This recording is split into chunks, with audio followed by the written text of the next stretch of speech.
Project Planner McKay, can you test your audio and video for me, please?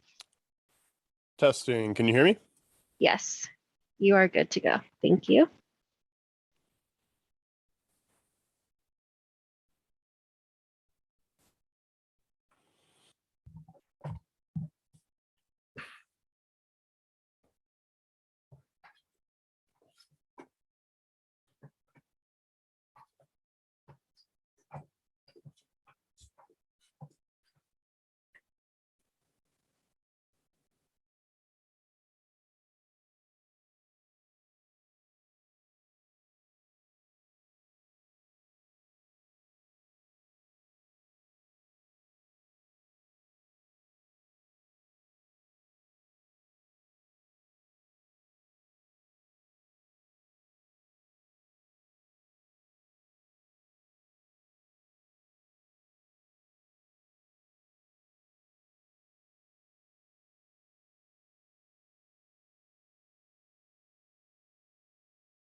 Mr. Zoning Administrator, can you please test your audio and video for me, please?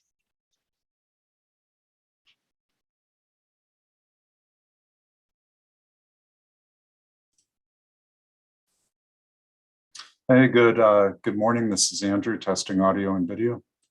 You are good to go. Thank you.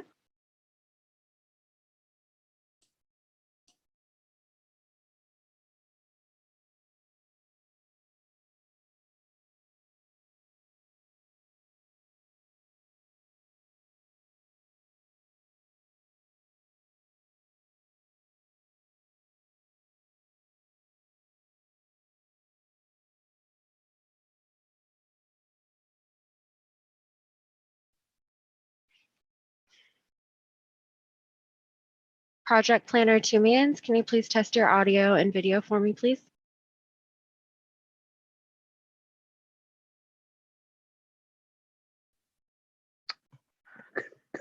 Good morning, Lonnie.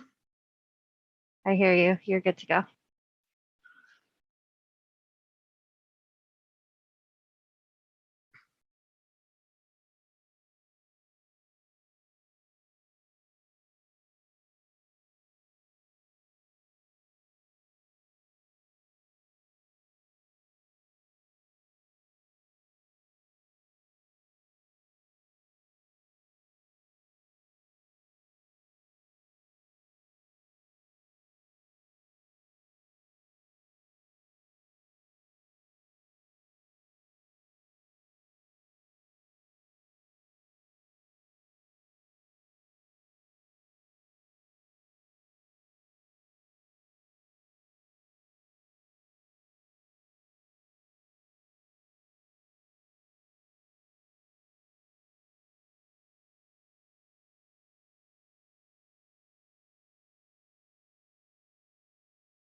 All right, good morning, everybody. My name is Andrew Triple, and I'm the City of Santa Rosa Zoning Administrator.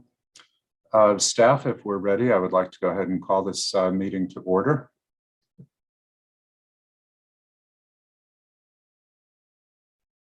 Great, thank you. So welcome everyone to the February 3rd, 2022 City of Santa Rosa Zoning Administrator meeting, which is scheduled to begin at or after 10:30 a.m. Pursuant to Government Code Section 54953, subsection E, and the recommendation of the Health Officer of the County of Sonoma, the Zoning Administrator will be participating in this meeting via Zoom webinar. Members of the public can participate virtually at zoom.us/join or by calling toll-free 877-853-5257. The meeting ID is 824-3894-8597. This meeting will also be live streamed today at youtube.com/City of Santa Rosa. So today's zoning administrator meeting is a regular session meeting. The zoning administrator typically holds 2 meetings per month on the first and third Thursdays of the month.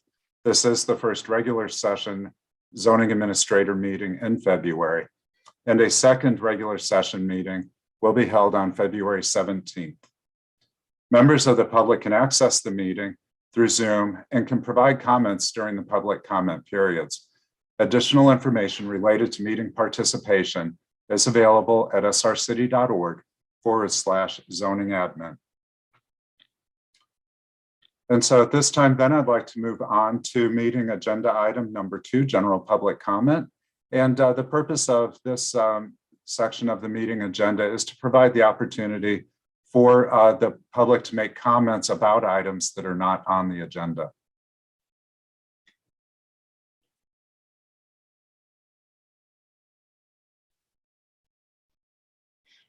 And so staff, sure, go ahead. Mr. Zoning Administrator, please note that there are 6 attendees in this meeting today. Great, thank you. Can you provide them instructions for how to make a general public comment if they would like to do so? Yes, so if anyone wishes to make a comment, please raise your hand, and you can do so by pressing the icon at the bottom of your screen. If you're phoning in and you would like to make a comment, please press *9, and that will raise your hand. Great, thank you. So we'll give everyone a few minutes if anyone would like to make a general public comment.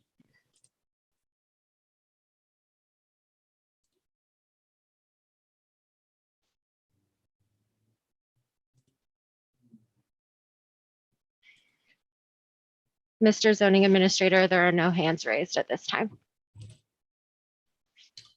Great, thank you. So I'll go ahead and close general public comment, and we'll move on to meeting item number 3, zoning administrator business. So the zoning administrator is appointed by the Planning and Economic Development Director and has the responsibility and authority to conduct public hearings and to take actions on applications for all administrative permits and approvals issued by the department.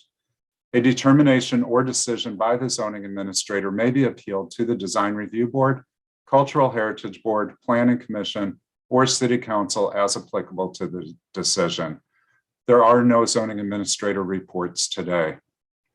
And so then we'll move on to meeting agenda item number 4, scheduled items. We have 2 meeting items today. For each item, I will ask the project planner for a staff presentation and an applicant presentation or comments.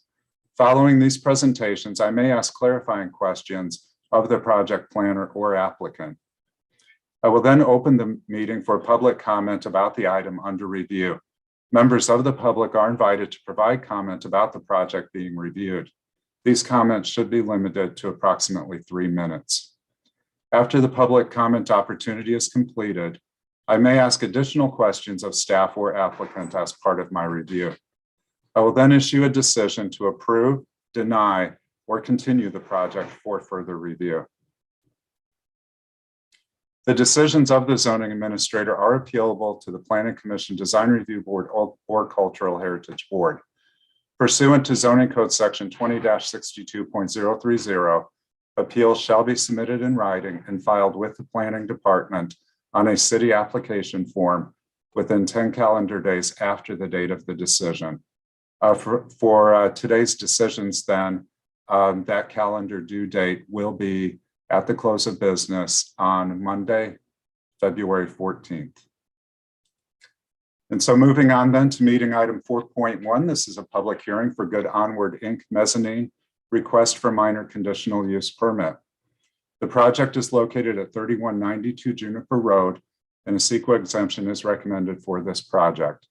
The project's file number is CUP 21073, and the project planner is Connor McKay. So Connor, if you would like to offer your staff presentation and applicant presentation, if there is any. Thank you.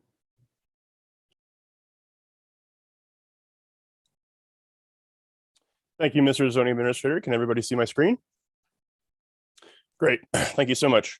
So thank you. My name is Connor McKay, City Planner, and I'm pleased to be here this morning to present the Good Onward Inc. Cannabis Facility Modification proposed for 3192 Juniper Road. So last year, the Planning Commission and Design Review Board approved the the Good Onward Inc. Cannabis Facility Project. The applicant has since requested a minor modification of this approval to expand an approved mezzanine for use of storage to support the manufacturing level 1 non-volatile land use.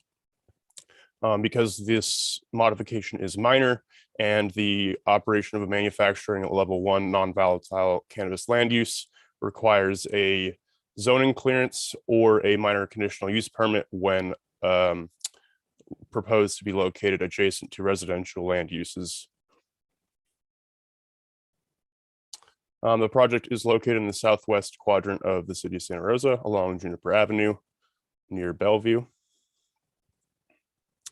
Here's some neighborhood context. So that residential land use is to the south and across Juniper Avenue, and then there are industrial uses to the north and the east. the general plan and zoning code. For the surrounding site, the general plan is general industry, which supports cannabis land uses, as well as general industrial zoning district also supports the operation of cannabis land uses. Staff can make all of the required findings. The proposed modification is not substantial increase in land use. The project does qualify for an exemption in that M&D was prepared for the approved project, and this expansion does not necessitate additional analysis or introduce substantial new impacts that were not analyzed with the previously approved and adopted mitigated negative declaration. The overall site plan of this site is shown here. Building F is the proposed modification. And this is the previously approved warehouse or Building F floor plan. With this expansion, the second floor would increase its mezzanine space by almost 5,000 square feet. We have not received any public comments, and this project was noticed as a public hearing in accordance with the zoning code. And with that, the Planning and Economic Development Department recommends that the zoning administrator by resolution approve this minor conditional use permit request to allow the interior mezzanine expansion of 4,950 square feet for storage ancillary to the approved cannabis manufacturing level 1 non-volatile land use for the property located at 3192 Juniper Road, file number CUP 21073. And the applicant does not have a presentation, but is available for questions. And I'm not sure if they want to make any comments to supplement my presentation, but I don't believe that is the case. Thank you. Great, thank you for that thorough presentation. I don't have any questions for the applicant team. Before I open a public hearing on this item, I do want to provide an ex parte disclosure because it is a public hearing. And so I am the zoning administrator, the review authority for this minor conditional use permit.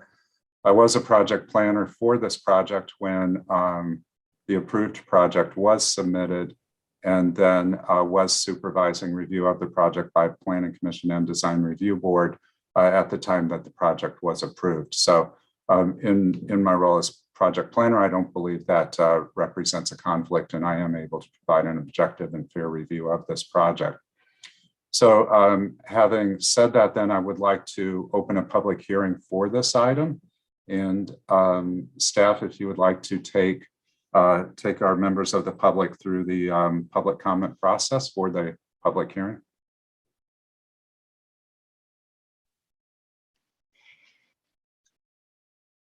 So if anyone wishes to make a comment, please raise your hand. Again, the icon is located at the bottom of your screen.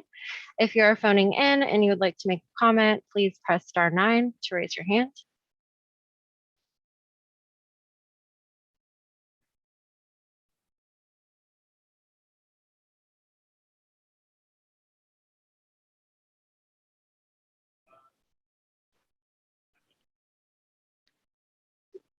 Mr. Zoning Administrator, there are no hands raised. Okay, great, thank you. And so at this time, then I will go ahead and close this item's public hearing. I appreciate the work that staff did to work with the applicant to accommodate this expansion of square footage within the existing approved project.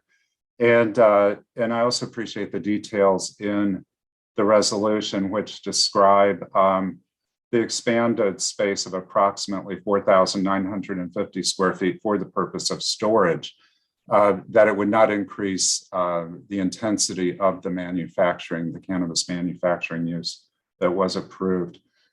And I just have a question for the applicant. And if the applicant could please just confirm that they understand that should they want to increase the intensity of the use and use this for something other than storage for the designated cannabis use, that they would have to return to have a modification to this resolution reviewed. So just so we could get some confirmation, please. Mr. Zoning Administrator, applicant Tao has his hand raised, Great. as thank you. well as applicant Stanley. Sure. So please go ahead.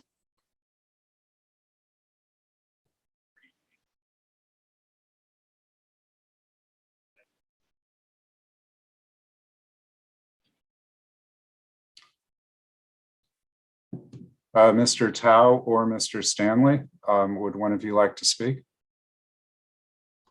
Yeah, this is Peter Stanley, applicant representative. Teo is on the line as well. He is with Good Onward Inc. And we are aware of that condition and are ready to follow it should any changes to the resolution that's before you this morning.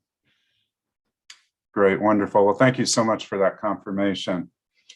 So then in review of this project, I do find that the expansion of the square footage for an ancillary use for storage really does not have any potential for impacts beyond those already reviewed as part of the approved project, that it is a modification of the use to ensure compliance with zoning code requirements for cannabis uses.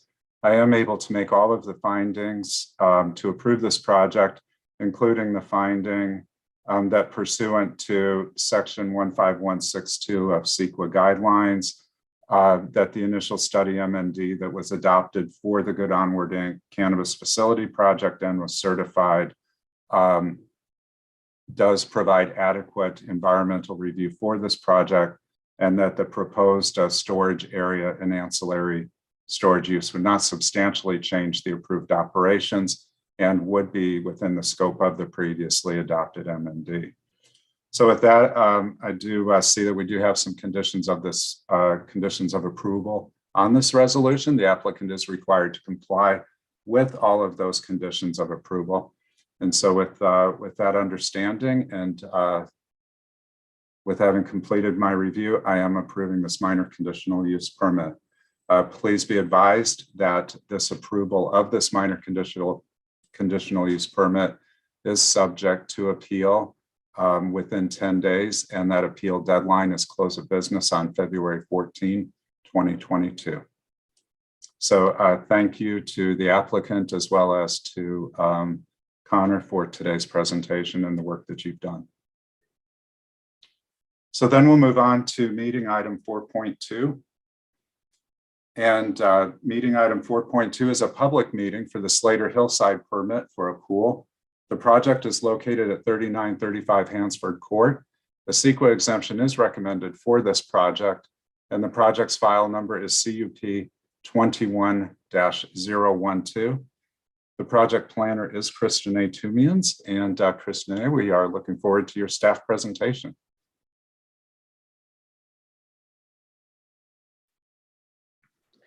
Thank you, Mr. Triple. This is the Slater Hillside permit for a pool. It's a minor hillside development permit at 3935 Hansford Court.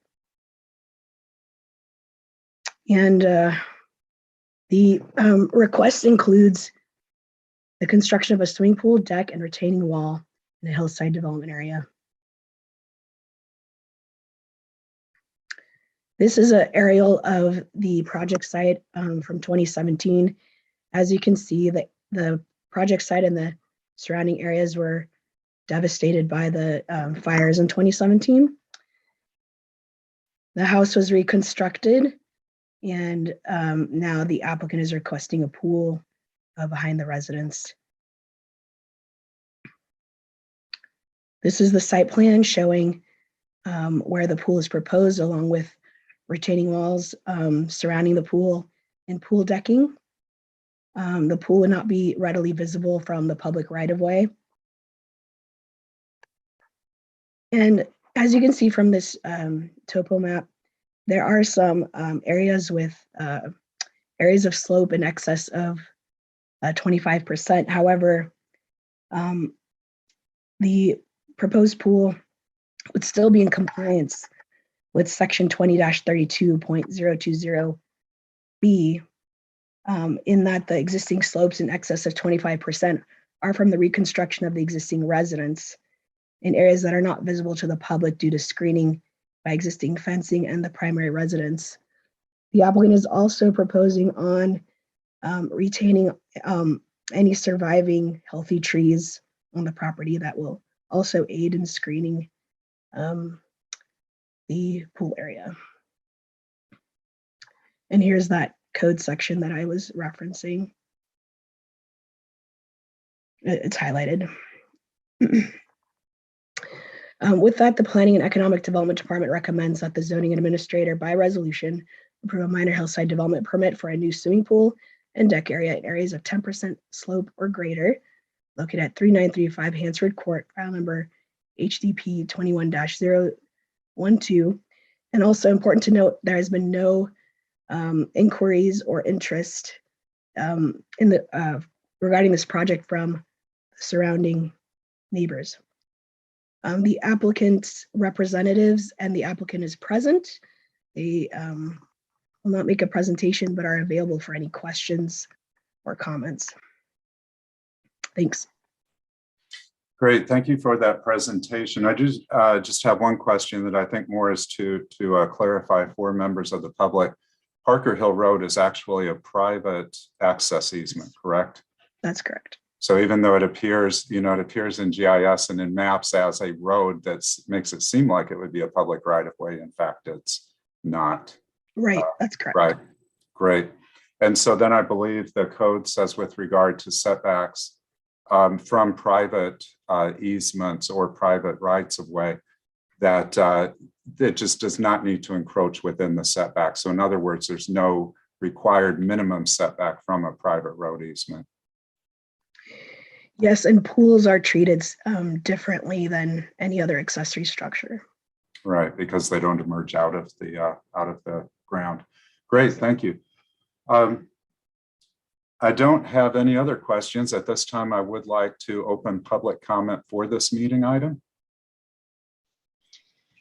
Again, if anyone wishes to make a comment, please raise your hand, and you can do so by pressing that icon at the bottom of your screen.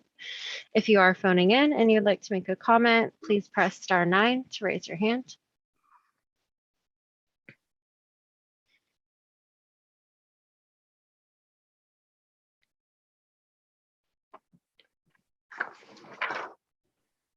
Mr. Zoning Administrator, please note the only attendees at this moment is just the applicant team. There are no members of the public here, so I think we might be good to move on. Sure, great, thank you. I'll go ahead and close public comment for this item. I appreciate the work that's gone into both submittal of the application to comply with the ordinance requirements, as well as the review that's been done by the project planner, by other staff at the city, and the coordination to ensure that not only are there no visual impacts from the proposed pool, but also that we have the, we're ensuring that the existing slope will remain stable as construction ensues. And so with that, and with the information presented today, as well as the project plans dated received September 14, 2021 that I've reviewed, I am able to make all of the findings to approve this project, including the finding that the project has been reviewed in compliance with CEQA guidelines and qualifies for a Class 3 exemption in that it's construction of an accessory residential structure in a residential zone. And so with that, I do approve this minor hillside development permit for the construction of a swimming pool, deck, and retaining walls at the, 3935 Hansford Court property. Please be advised that today's approval is subject to a 10-day appeal period. That appeal period will end at the close of business on February 14, 2022. Thank you for your presentation, Kristine. And with that, then we'll move to our last item on today's agenda, which is adjournment. And seeing no other business, I am adjourning the February 3rd, 2022 Zoning Administrator meeting. Thank you, everyone, for your work to produce a successful meeting.